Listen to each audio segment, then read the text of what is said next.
یہ سوال اس سے پہلے بھی کئی مرتبہ آ چکا ہے سامنے۔ ابھی آپ نے پوچھا کہ روزے کی حالت میں ناخن ترشوانا یا ناخن کٹوانا۔ روزے کی حالت میں ناخن کٹوانا یا اسی طرح سے بال وغیرہ ترشوانا یا اپنے جسم کی کوئی بھی زیبائش و آرائش کرنا، جیسے مونچھ ترشوانا ہے یا اسی طرح سے بغل کے بال صاف کرنا ہے، منہ زیر ناف صاف کرنا ہے،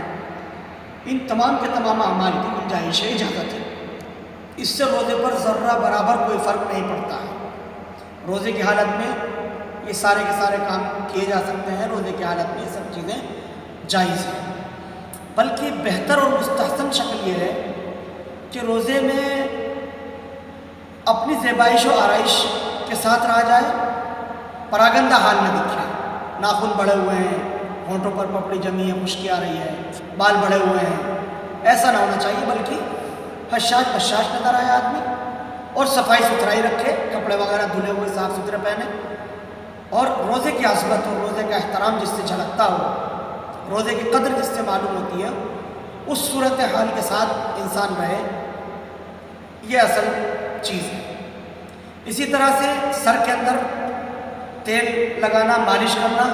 اس میں بھی کوئی قباحت نہیں ہے، شرعاً اس کی گنجائش ہے۔ بام لگانا، ماتھے پر سر میں درد ہو گیا ہے، بام لگانے کی ضرورت پیش آ رہی ہے، بام لگا سکتے ہیں، اس میں کوئی حرج نہیں ہے، اس کی شرعاً گنجائش ہے، اس کی اجازت ہے۔ اسی طرح سے ایک صاحب نے معلوم کیا کہ ٹوتھ پیسٹ کرنا روزے کی حالت میں، روزے کی حالت میں مسواک کرنا سنت ہے۔ اللہ کے نبی صلی اللہ علیہ وسلم روزے کی حالت میں بکثرت مسواک فرمایا کرتے تھے۔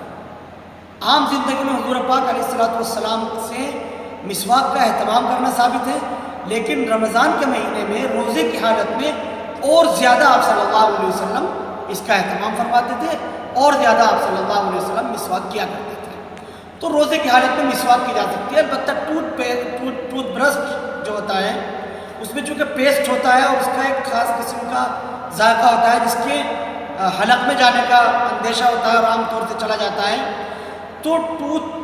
پیسٹ کرنے کے سلسلے میں علماء کی رائے یہ ہے کہ اس سے بچنا چاہیے۔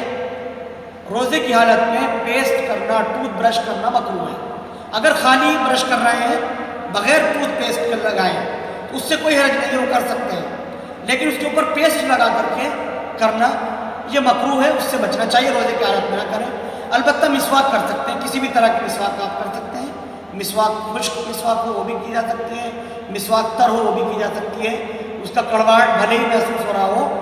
وہ مسواک بھی کی جا سکتی ہے، اس کی شرعاً اجازت ہے، بلکہ اہتمام کریں کہ مسواک کی جس طرح سے اللہ کے نبی صلی اللہ علیہ وسلم نے اہتمام فرمایا ہے، ہم بھی اس سنت کا، اور سنت سمجھ کر کہ اللہ کے نبی صلی اللہ علیہ وسلم روزے کی حالت میں بکثرت مسواک کیا کرتے تھے، اس لیے میں مسواک کر رہا ہوں،